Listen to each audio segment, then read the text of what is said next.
Hello students, welcome back to my channel Maths by Poonam Shukla. I will continue with the topic Euclid's geometry. Here are some examples which I tell you today. So first question is, you have to tell true or false in given statements and you have to explain how it is.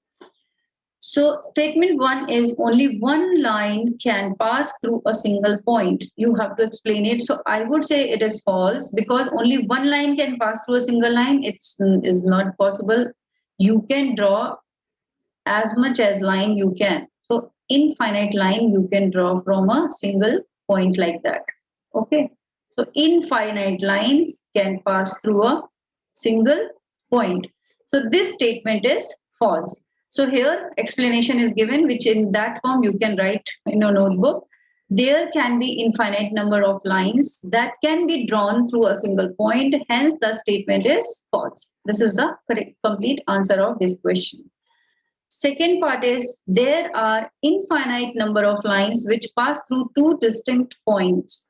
So this statement is also false. Here are two distinct points. Suppose this side. If you are making a line passing through these two distinct points, so you can pass only one line. If you are making another line, you have to leave one dot at least, leave one point at least. Okay. So only one line can be drawn through two distinct points. So this statement is also false. Third statement is a terminated line can be produced indefinitely on both sides. A terminated line can be produced indefinitely on both sides. We have learned in axioms, Euclid's axiom, a terminated line can be produced indefinitely. Yes, so this is true. If suppose this is terminated line, so you can extend this line both sides, right? So this statement is true. A line that is terminated can be indefinitely produced on both sides, as line can be extended on both its sides indefinitely. Hence the statement is true. Fourth statement is if two circles are equal, then their radii are equal. This statement is also true because if two circles are equal, suppose these two circles are equal, right? So circumference of these circles are equal. So the circumference and the center point of both circles coincide, right? Like that. See, if you are making like that, and this the radii of two circles should be equal. If these two circles, center of these two circles are coincide, so then radii of these two circles are equal. Hence, the statement is true. Next statement. In these lines, here three lines are given: AB, line PQ, and line XY. The statement says if AB equals to PQ, AB equals to PQ, and PQ equals to XY, then AB equals to XY. So this statement is also true. According to Euclid's axiom, these things which are equal to same things which are equal to same thing, this equals to this equals to this, are also equals to one another. So these will be equal to this. So line AB equals to line XY, you can say. Okay. So this statement is true. Next question is give a definition for each of the following terms. Are there other terms that need to be defined first? What are they and how might you define them? So what are the terms which we are defining, means which we have to define, that I am telling you. These are the terms which we have to define: parallel line, perpendicular lines, line segment, radius of circle, and square. So yes, definitely there are some other terms which we need to define before going for those terms. So those terms are plane, line, ray, and point, and many more will be there. So plane is a flat surface where geometric figure can be drawn. So just like that, it is a plain paper, you can say, where geometric or whiteboard or blackboard where you can draw geometric figure. Line, collection of points which has only length. This is the collection of points which has only length. Ray, a ray is a part of line that has a fixed starting point but does not have an end point. This is the ray. This is point, a dot with no dimension, as we have already read in introduction. So, Euclid's definition, a dot has no dimensions, which is drawn on a plane surface, is known as a point. So, this is the point. This here I have already drawn it. So, these are some terms which we should know before going these terms. So first is parallel line, which we have to define here. So parallel lines are those lines which never intersect each other and are always at a constant distance to each other. This will be constant distance. These two are parallel. These three lines are parallel, and parallel lines could be more than two lines. Okay. So these are the parallel lines. Now perpendicular line. Perpendicular lines, if two lines are intersecting each other at 90 degree, this is this line PQ and this is line XY. This is intersecting point is this, intersecting at 90 degree. So these lines are perpendicular to each other. So XY is perpendicular to PQ and PQ is perpendicular to XY, you can say. Then line segment, a line which cannot be extended. That means when a line has its end points, these are the end points. This is line AB, line segment AB, which has end points here. That means you cannot extend on both sides. That we call line segment. Radius of a circle. Radius is a line that is drawn from any point on the circumference to the center of the circle. So this is radius. What is radius? This is a circle. We can see here is a circle. So any point on the circumference, so you can take any point on the circumference. So from this point to the center, you can draw a straight line. That is radius. Like this already I have drawn in yellow color. So this is radius. Radius is from any point on circumference to the center. That line is called radius.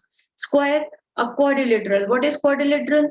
Quadrilateral is a closed shape which is made up of four lines. So a quadrilateral in which all sides are equal and all internal angles are right angles. So this is the quadrilateral. All internal angles are right angles and these four lines are equal. That is square. Okay. Now we will go for next question. Consider two postulates given below. Here are two postulates given below, first and second point. We can read it and then we will read the rest of the question. First, we are reading these postulates. What this is. Given any two distinct points A and B, there exists a third point C is in between A and B. First postulate says, consider, we are considering it in given distinct point A and B, there exists a third point C, which is in between A and B. Second is there exists at least 3 points there are that are not on the same line. So these two are contradicting. So we have to explain these both. Do these postulates contain any undefined terms? Are these postulates consistent? Do they have from Euclid's postulate explained? So we have to give these answers.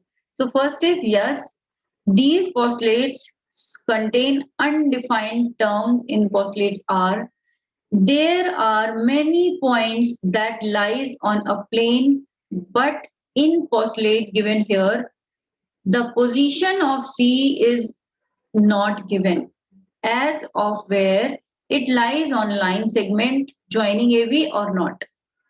Clear? So this postulate says the position of this is not given. Between these two, it's given. So it's not given that point A and point B, when you are joining these points, so it is coming in between or not. Whether the line segment, when you are making line segment A and B, so it's coming in between or not. Okay, maybe it's coming here in between. So correct position is not given here. And yes, second is there exists at least three points that are not on the same line. Yes, these postulates are consistent when we deal with these two situations. Point C is lying on the line segment AB in between A and B. Point C does not lie on the line segment AB. No, they don't follow postulates, they follow Euclid's axioms. Okay, so these are not following postulates, these are following axioms. Question 4 says, if a point C lies between 2 points A and B such that AC equals to BC, then prove that AC equals to half of BC. So explain the drawing, explain by drawing the figure. So we have drawn here line AB, line segment AB, and we have taken somewhere in the middle point C. Given that in question it is given that AC equals to BC. That means C will be the midpoint of this line AB. So now what we are doing? We are adding AC both sides. So it is Euclid's axiom. And which axiom it is? Euclid's axiom 2, I think it is. When you are adding equals to the equals. So AC equals to BC, these are equals. And you are adding AC to the right hand side and left hand side, both sides, right? So it will be those equals will be equal. So here now AC plus AAC equals to AC plus BC, you can say. So here 2AC equals to AC plus BC. 2AC equals to AC plus BC. What you can write AC plus BC? It is AC plus BC. That is AB, right? So you can write AB in place of AC plus BC. So you can write here AB upon 2 or AC equals to 1 by 2 AB. So hence proved. What is proved? What to be proved? It was to be proved AC equals to half of AB, and we have proved here. Next question is, in question 4, point C is called midpoint of the line segment AB. Proves that line segment has one and only one midpoint. So we have to prove that always a line segment has one and only one midpoint, not more than one. Okay, so we will start from assuming two midpoints here, P and Q. Okay, so first we will draw a line segment A and B, and we have taken two midpoints. One is P, one in Q. Suppose AB be the line segment.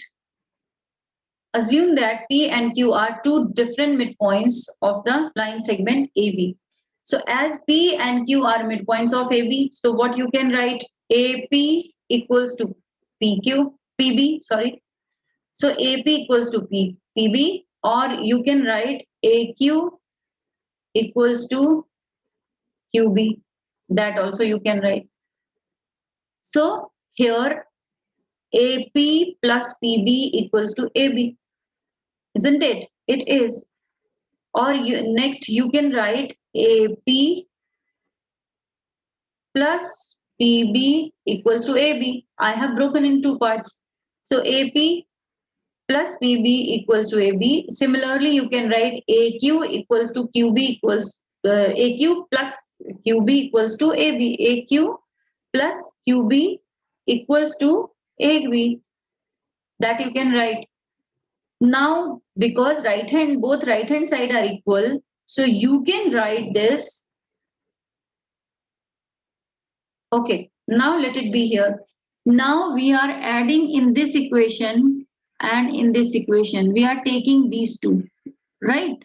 We are adding AP in this equation. AP equals to PB. So AP plus AP equals to AP plus PB. So what it makes? 2AP equals to AB. How AB? Because already we have defined here AP plus PB equals to AB. So AP plus PB equals to AB. So we have defined, so this is equation 1. We consider it. Okay. Similarly, for this, you are adding AQ here. So AQ plus AQ equals to AQ plus QB. So AQ plus AQ makes 2AQ and AQ plus QB makes AB. Do you understand that? It is similarly, when you will write it, you will understand. If you don't understand, write your doubt in comment section. I will explain in another video. So this we consider as equation 2. So from equation 1 and 2, we can write 2AP equals to 2AQ according to Euclid's axiom. So here 2AP equals to 2AQ, and if you are making it halves, then you will get AP equals to AQ. AP equals to AQ means Q and P are the same points. The same points. Okay. We conclude that here that P and Q are the same points. It is proved that every line has one and only one midpoint. Hence proved. We'll go for next question. If AC equals to BD, then prove that AB equals to CD. If AC equals to BD, we are taking from here to O. So this is A and this is D. I will erase it. I will cover it with like that, so you won't get confused. This is A and this is D. So here we are taking AC, this part AC equals to BD. Okay, that means B is the midpoint. We are taking B as a midpoint. We have to prove that AB equals to CD. This AB equals to CD. So given that AC equals to BD, okay, given that AC equals to BD, then AC equals to AB plus BC. What you can write it? AC को क्या लिख सकते हैं? What we can write? AC AB plus BC. So here BD equals to BC plus CD. In that way, BD, what you can write? BD BC plus CD. So now what here? AB plus BC equals to BC plus CD. That is given. What is given? AB plus BC equals to BC plus CD. Means this equals to this is given already. This is given. So we are just making it in this form. AB plus BC equals to BC plus CD. Subtracting BC from left hand side and right hand side, we get, if we are subtracting this BC, so what we will get? AB equals to CD. So hence proved. This is proved that this AB equals to CD. We'll go for next question. Next question says, why is axiom 5 in the list of Euclid's geometry considered as a universal truth? Note that the question is not about the fifth postulate. This is axiom. This is universal truth. So axiom 5 says the whole is greater than the part.